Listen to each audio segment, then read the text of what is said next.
Good day, everybody. I am Bolt, and this time I will be introducing you to the Beat movement, the Beat Generation. Beat Generation was the literary movement headed by a group of authors rejecting norms of the 1950s society. So when we hear the word movement, rejecting norms, we could easily envision what is happening to our country lately. The protests that are taking place in Metro Manila, the shouts of the people, and um, wanting to raise awareness on particular issues. We can see that, and that is reflected on what has happened during the Beat Generation.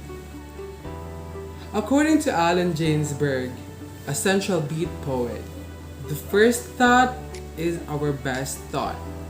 So I bet you would agree because I don't know if it's only me, but whenever I do the applications that were given to us lately, I would always consider my first thought. I would not have a second review, I would not have corrections because I would always believe in my first instinct. And that is what the mindset of the beat poets way back.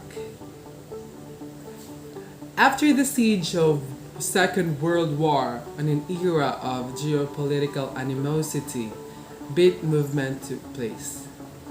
And there are a lot of motivations, there are a lot of reasons why the Beat poets wrote, the Beat literary writers wrote different literary pieces. And one of those is the paranoia, the bombs. An era of glorious banishment of guns and exchange of explosions, turning people deaf and mute. So since it was post-World War, the sound of the guns and the explosions of the bombs are still fresh and still lingers on the minds of the people. That is why a lot of beat writers, the beat poets, have written articles, have written literary pieces, have written poems in order to send a message to the people in power to take an action to make the war stops because that particular thing has already affected the people, that has already affected the mental health of the parents and the children, and that would create a huge effect to the future of those children if there would be no immediate actions done. The second is the domestic repression fitting in molds. In families anchored in the social norms, molds where everybody has to fit and rage a soul hungry for freedom.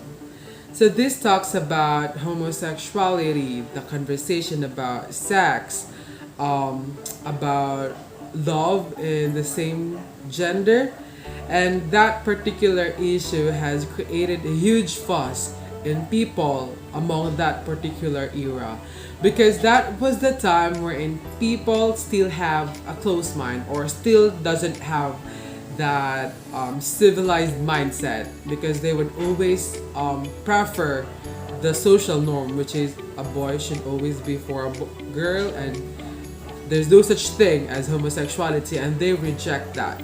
The beat poets wanted the people to know that things like this happen, things like this should be allowed, and things like this should be talked about, should start to be normalized. And these talks have reached up until this day wherein people are starting to open their minds, and we should always when we look back on the Beat Generation, we can see that we have gone a long way in normalizing this thing. Up next is the cultural repression. I think I'm not the only one who remembers the Black Lives Matter movement that had taken place in the United States of America on 2019, wherein a lot of celebrities, a lot of influencers, a lot of Hollywood actors have rallied together in New York, I think, wherein they are raising their voices to make the black people heard. That the black people should be given the equal opportunity as the white people does. And that particular movement has gone throughout the whole world wherein people have seen that we should be giving equal opportunities to the minority and that they're as equal and as important as what the majority is. The fight for equality has long begun, and even up to this day, the shouts for moral reforms has never been granted pardon. And that is the reason why people never stop protesting. That is the reason why activists never behave. Because they are still aren't heard. And that particular movement, the thing that they do, that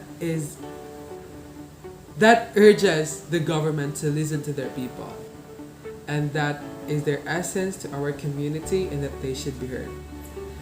The last would be the redefining political ideals.